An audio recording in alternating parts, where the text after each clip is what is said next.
ducts, tire thumper. And of course, we're locking the door for transport safety. We're going to do a walk around here. It's not just thumping the tires.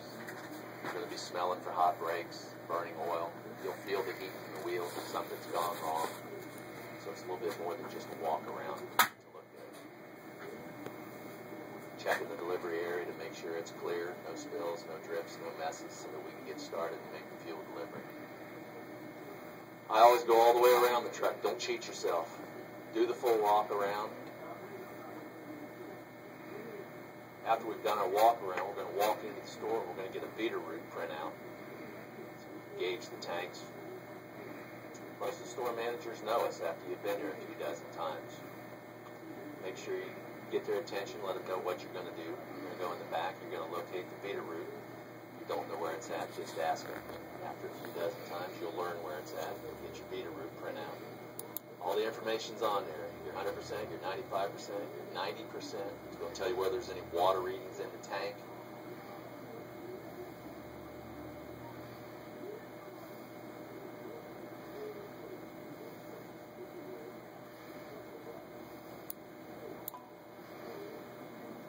So we have our feeder route. We're going to go back outside and we're going to get busy making this fuel delivery.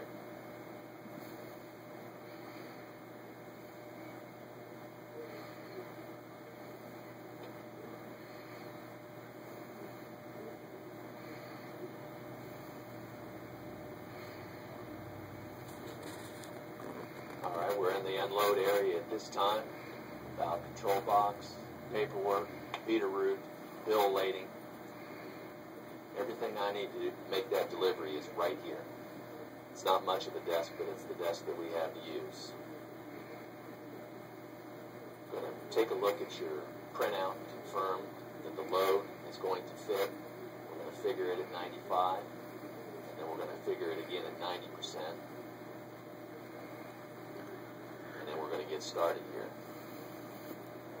First step, every time you pull into a station, we're going to take control of the unload area. We're going to put out our safety cones.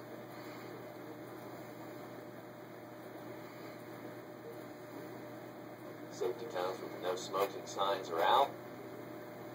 We're going to get started by opening up the lids to the underground storage tanks that we're going to put product into.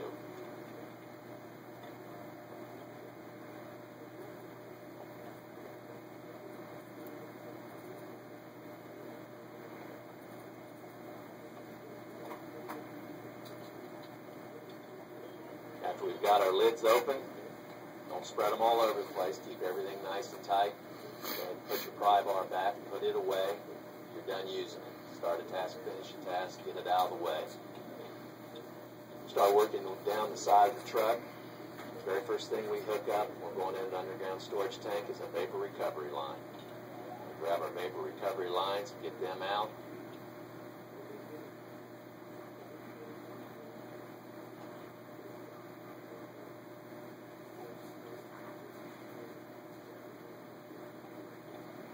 Vapor recovery is the first thing we're going to hook up. And after we hook our vapor recovery line up, we're going to hook a product line up. You start at the tank. You start at the tank, the fitting, the hose, to the truck. Just like a Lego set. You don't start at the truck to the hose, to the fitting, to the tank. Bad things will happen if you go in reverse. Fittings on the tank, hose is on the fitting. The other end of the hose goes to your unloading lines. Always in that order, from the ground to the truck, never to the truck to the ground.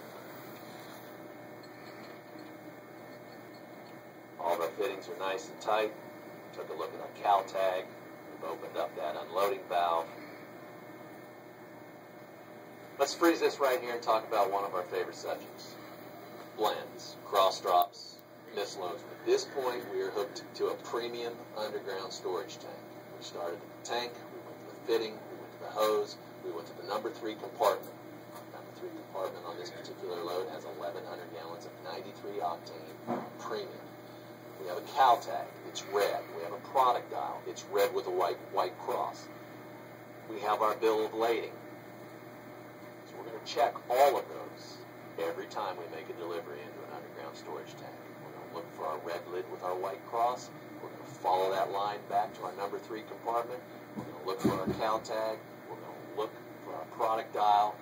Before we pop the valve on the number 3 compartment to put premium in that tank, we're going to look at our bill of lading. And then after we open that valve, we're still going to look at that premium tank to make sure that fuel is going into that tank. Once we've done all that, we'll move on to another task. We're going to go over to our valve control box, and we're going to unload that number 3 compartment of premium into the underground storage tank using our brass flip valve that opens the internal valve. Once that product's flowing, we're going to move on to the next task. That's getting the lead-free going in the ground. Same thing. Vapor recovery first, fitting on the tank. We're going to grab a short hose because of a reach. Hose goes to the fitting, then we go to the truck. Same process we use with the premium. We'll open our delivery valve. We'll take a quick look, make sure we're hooked up to the right tank, and then we're going to open up that bottom load valve with our brass flip valves and start the delivery.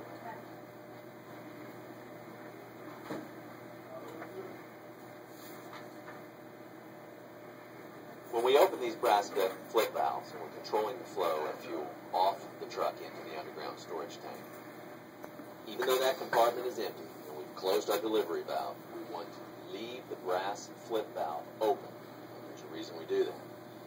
It gives us the ability to look at that sight glass in that particular compartment and confirm visually that it's empty. We'll leave all 4 of these brass flip valves open as we open them during the delivery process, and only close them after we've looked at our sight glasses, tanks are empty, and we're ready to leave the lot.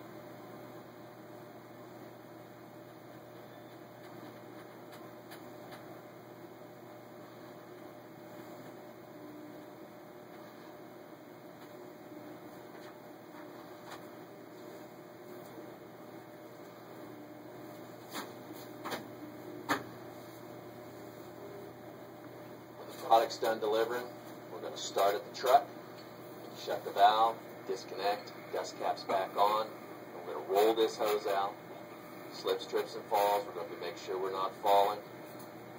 Go ahead and set the hose down, disconnect from the tank, and we're going to move our vapor recovery line over.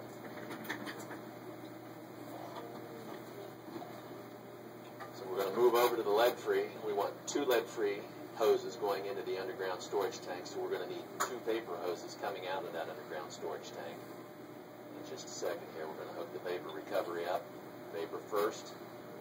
Now this process of hooking a vapor hose up on a double BR while fuel is actually flowing into the tank may be new to some of you, but it's been approved. You can pop that cap, hook the second vapor hose up prior to hooking the second fuel flow hose up, continue right through your unload.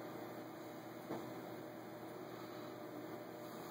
going to grab the hose and fitting, walk it over and hook it on, starting at the tank, fitting, hose, truck.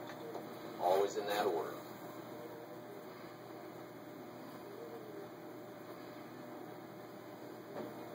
Hook to the truck, confirm the product, open our delivery valve, take a quick look over our shoulder, hit that bottom load valve and send that fuel. So at this point our premium's off the truck, all the lids are closed, the manhole covers are in place, and we're just waiting for the lead-free product. That's all we got left to deliver off of this truck. Checking to make sure that the hose is empty. No product in the sight glass. We close our delivery valve. We're going to move forward on the truck. 1 more compartment of lead-free to deliver. Same process. Pull the delivery valve, take a look, hook to the tank, hit the brass flip valve, open the bottom load valve. Now we're starting to think about going home. Not a lot of product left on the truck. Now it's a bunch of housekeeping. That's what we're going to look at. Hoses down, open manhole covers. There's enough there to trip and fall down on. I like to say you start a task, you finish a task. We're going to roll this hose out. That hose is going to be in. There's no reason to set it down to go do something else. I've got it in my hand, put it away.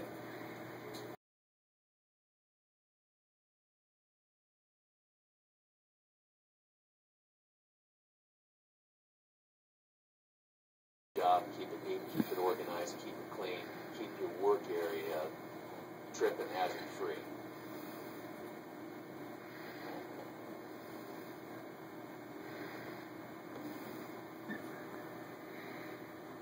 We're done with the fitting. We'll pull the fitting, cap the tank, and we're going to place that manhole cover right over that empty hole so we're not going to step in it. While we're at it, we're going to grab that vapor line. We only have one hose going in, so we only need one hose coming out. Fitting's going to go away. The vapor hose is going to go away.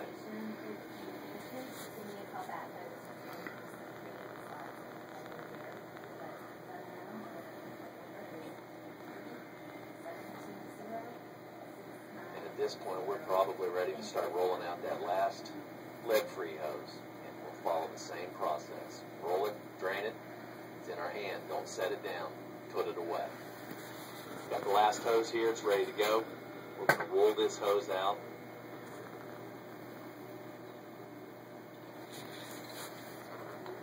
Take that hose off. You're going to grab that dust cap. You're going to put it in place. And you're going to draw the cams down so everything's nice and tight. It's all one fluid movement. I know they're all separate steps, but as you become more experienced and you do it a few 100,000 times, all that's going to happen all at once. So you've got the hose in one hand, the dust cap goes on, close the cam ears, and you're going to turn around and just start rolling the hose right away. Close the safety gate, we're going to roll the hose is going to go away. Now we're cleaning everything up. A lot of housekeeping going on. We're getting ready to go home. It's in your hands. Put it away. This is the last hose that goes in that trough. Lock it down. Use your bungee cords. Don't walk away from it. You started this task. Finish it so that we can go home.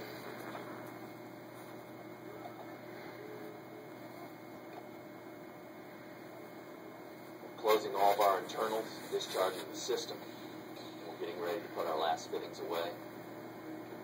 Cap it. Put that manhole cover back in place. We don't have any holes that we're going to step, trip, fall in. Same thing here with the vapor recovery. Vapor recovery is first on, last off. That's just the way it is every time. One more time of starting a task, finishing a task. All your fittings are in the bucket box. Close it. Hit the safety latch.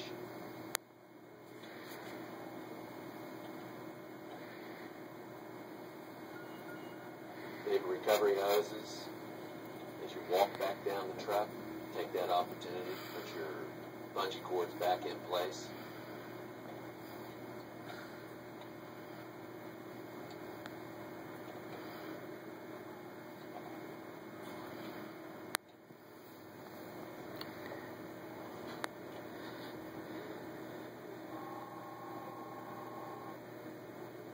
And the first thing we set out with our safety cones with our no smoking warning, and then the last thing we're going to take up and put away. At this point, the delivery is complete. Product's in the ground. We followed all the steps. It's right, and it's got to be right every time. Walk around the truck. We're going to go inside. We're getting ready to finish up our paperwork. One more Veeder-Root printout. We're going to check our numbers, do a little math, make sure that what we put in the ground makes sense with what we think we put in the ground.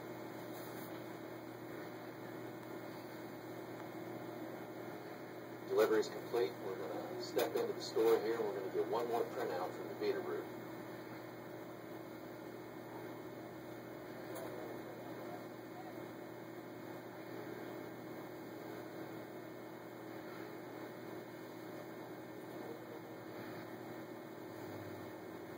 We're going to use these ending numbers in inches to finish our paperwork. We're also going to use those numbers to confirm, did I put 1,100 gallons in that tank? Did I put 7,600 gallons in that tank? We're going to do the math. We're going to make sure it all makes sense before we leave the store.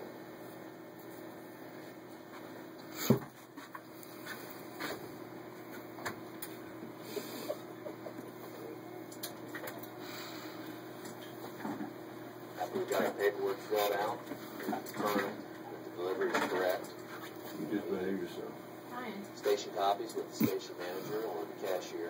We're going to copies of the bill of lading. We're going to take our copy of the bill of lading with us until we put another load back on that truck. At this point, delivery's done. We're going back to the terminal. We're going to grab another one. We're going Before we leave the lot, we're going to do one more walk around, change the duty status. Tires, brakes, does it look good? Does it smell good? Is everything in order? Nick, this is Doug out of now. Anybody parked behind you? Anybody I'm supposed to check the gallons on the Brick Road, 6674 to gas.